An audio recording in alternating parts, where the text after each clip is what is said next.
Thank you very much, Kim. My name is Lars Amreus. I'm responsible for the Swedish National Maritime and Transport Museums, and it is truly a pleasure to be here. I think that this morning has been fantastic, don't you think? Yeah.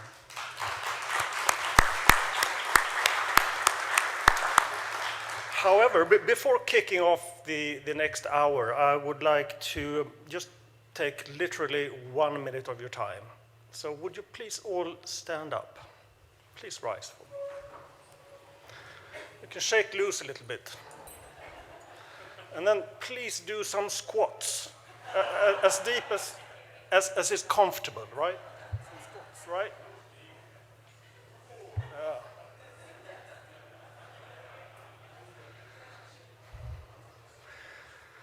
Lovely, thank you. Please sit down again. What just happened is that the big muscles in the thighs are pumping blood all around your body and providing oxygen to your brain, so you'll be more receptible to the speakers during the next hour or so. So thank you very much. To kick off the next hour, I'll be very, very brief. I'll just give you 4 key words that I extracted from the titles of the presentations, and that is facilitating, interpreting, engaging, and gendering. And I think that will summarize the theme for the coming session. Now, our first speaker is Sarah Lockwood. Sarah has over 20 years of experience working in the cultural heritage sector in the UK. Her role at the Royal Museums Greenwich is to shape the approach for inclusive and inspiring learning about Britain's maritime histories, using the collections, themes, and sites as the inspiration for activities. The engagement team work in collaboration with communities of identity, interest, people, and place to facilitate a better understanding of our shared past, for the museum to be useful in the present and to challenge inequalities in society for a greater unity in the future. So please welcome Sarah Lockwood.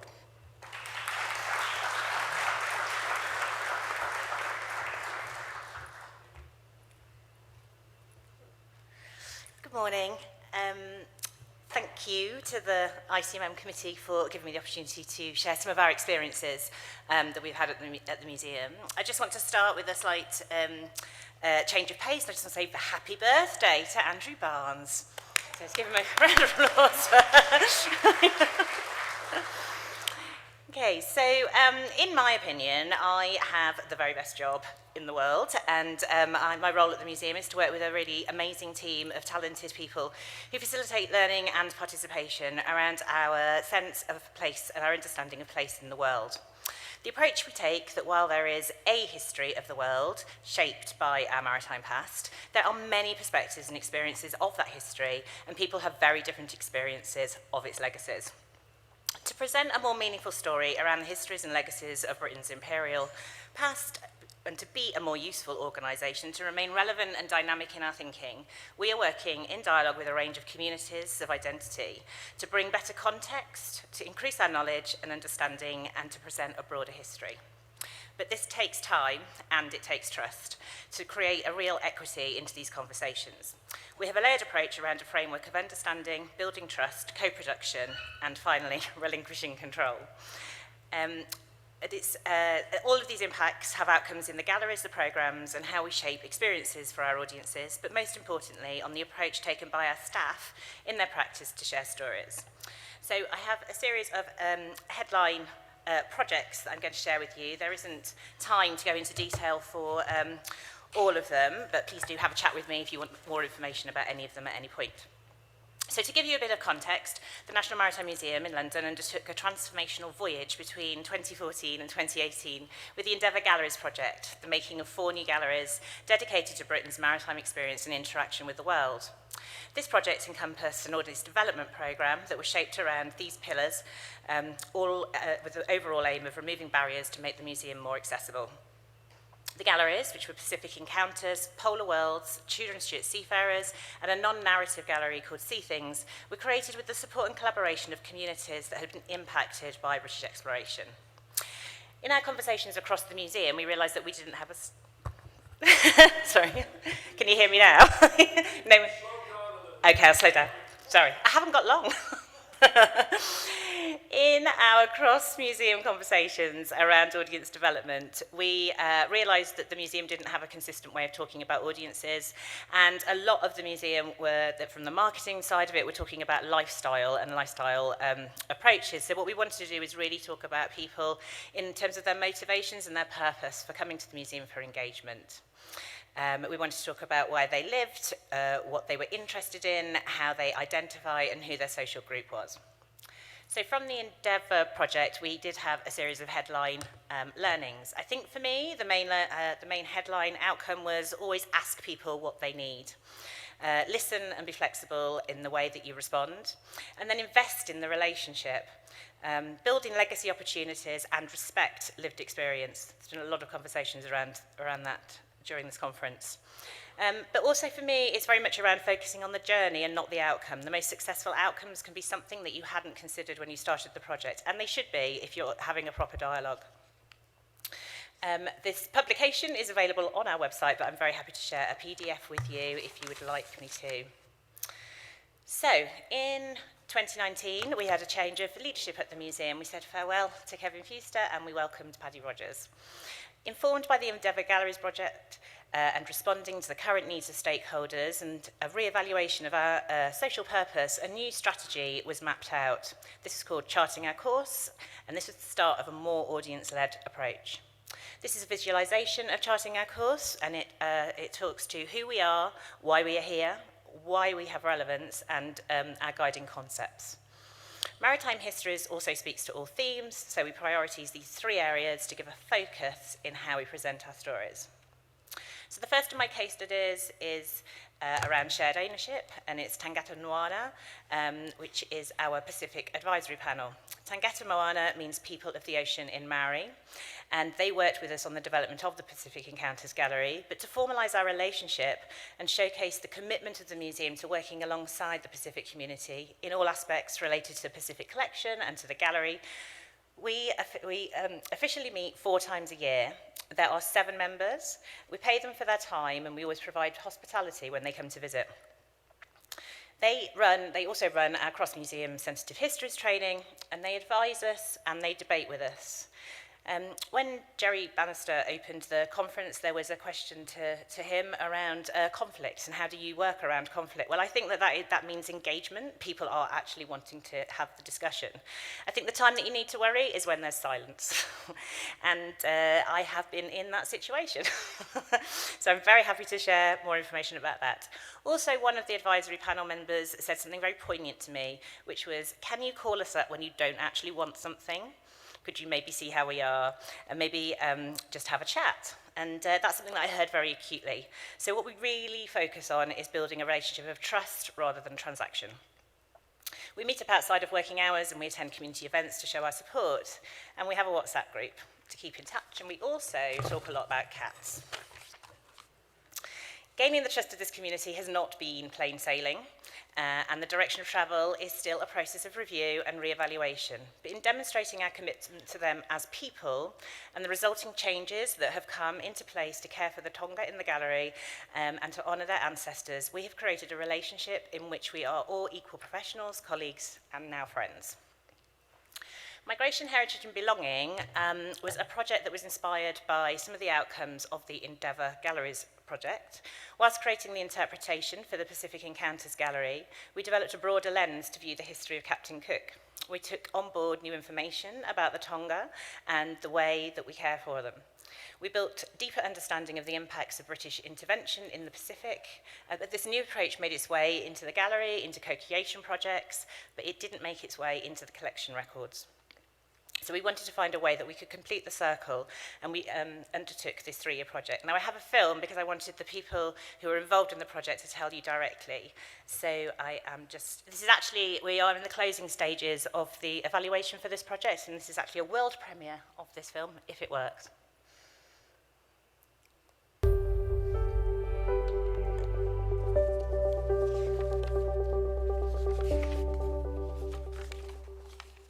Working with the Time and Tide in Great Yarmouth and Bristol museums has given us such a unique insight into the way that other institutions work with the themes of migration, heritage and belonging. The importance of community bridge builders on this project has been so beneficial for us.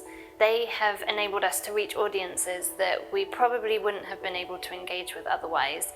They've been able to enter spaces that we would not be able to reach, and they've been able to create trust with communities.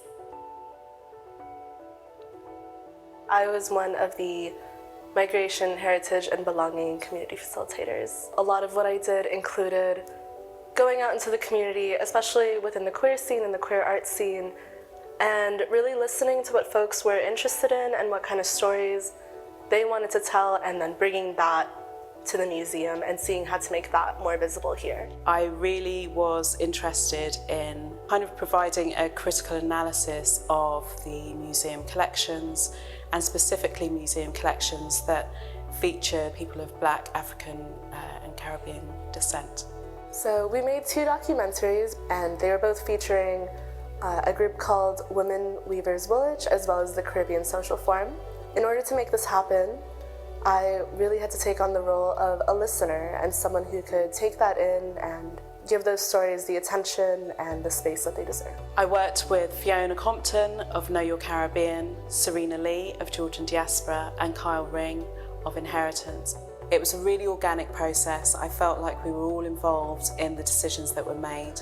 After discussions, myself and the community partners agreed that we would create a 6-part podcast series called Seeing Ourselves the Podcast. We also did an unboxing which was recorded and shared on YouTube. They don't hold the confines of an institutional space in that, you don't have to walk into a building. That may at times feel intimidating. From this project, having a kind of wide spectrum of ways that people can engage is actually quite a good approach for museums to look at having in the future. Using Instagram, SoundCloud and YouTube meant that we were able to reach audiences in ways which are more comfortable for them, and made that a first step for people to come in to engage with our collection.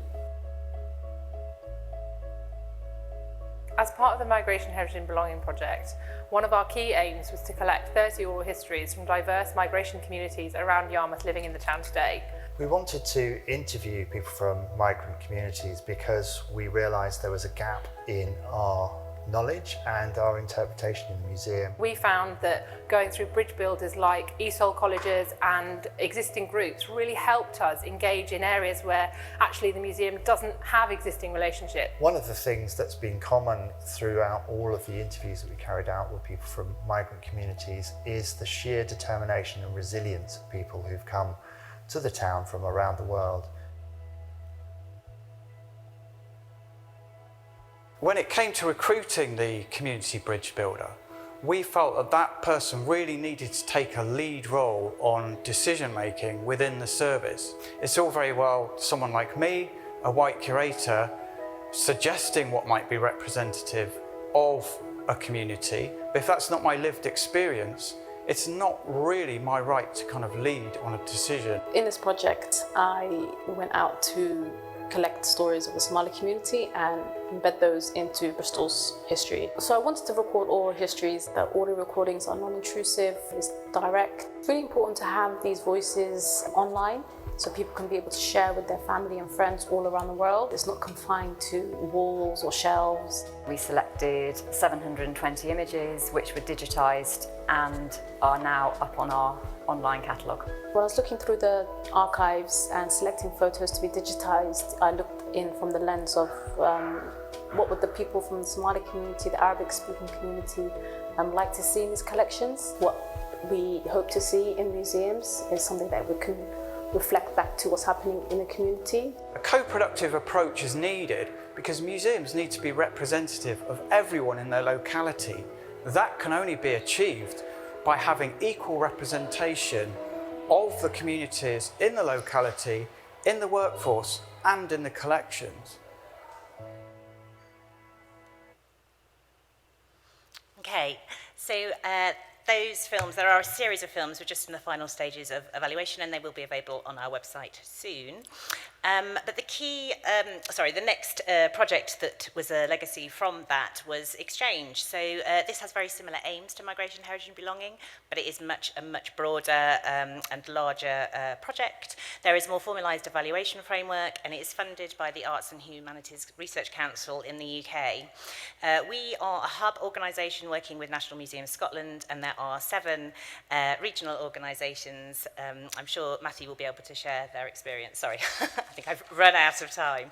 So the last project that I just want to share with you is a project around relinquishing control, which is probably our most successful legacy project. We have been working with the Caribbean Social Forum for 5 years, and Pamela Franklin is the founder, and she had a conversation with me about the fact that we have many festival days to celebrate different cultures, but for the Caribbean community we have August 23rd, which is the International Day of the Remembrance of the Slave Trade, so that is very much a commemoration, not a celebration. So what she wanted to do was bring celebration of black culture into the museum, and we thought the easiest way for her to do that was just to completely take over the museum. That needed the trust of 5 years of collaborating, and the day was spectacular. There were 8,000 people who attended, there was a noticeable audience shift to the Caribbean community, and we received more positive feedback about this event than any other. So just in Pamela's own words, there's a couple of minutes of her telling us. And the relationship we have to the museum, well, we could look at it as a first date. When we first met, we didn't know much about each other, and it was a journey to learn what we liked and what we didn't like. We had to learn each other's language in as much conversations that we had. Some were difficult and some were easier. But what that gave us in the end was a level playing field where we began to understand one another, and we realised that what we were doing was personal to us, and what they were doing was personal to the museum. But with collaboration, we was able to deliver something that both of us benefit from. This was shown when we done a museum takeover. What an event. None of us knew what to expect. In fact, the Caribbean Social Forum didn't even know what a museum takeover really meant until it happens, and then we put something together. And what was great was that the museum left us to do. They were there to guide us if we needed help, but they didn't get involved in what we wanted to put together, how we wanted to put it together, and the outcome that we wanted. Again, I come back to that word, personal. It was personal to us as a Caribbean Social Forum to deliver something to a community that we know about, a community that some people only hear about but don't really know about. We knew it, but the museum heard about it. But they had the resources from the museum, but we had the resources for the people and the knowledge of the people that we wanted to attract. And together, it was a real successful project. 8,000 people through a door in the National Maritime Museum. Wow, what an outcome, and what a unity. Thank you. Okay, so there are many, many learnings, and I'm very happy to talk you through them. But the one thing that I just wanted to leave you with was just to consider your own roles, and hopefully you will do consider that you've got the best roles in the museum as well. And there's a lot of privilege in this room, and if you could use your privilege to enable communities that to enable communities to tell the closest to the history to tell the story, then that would be a really fantastic outcome of this presentation. So well, we've got 1 minute of film just to leave you with the joy of the Caribbean Social Forum.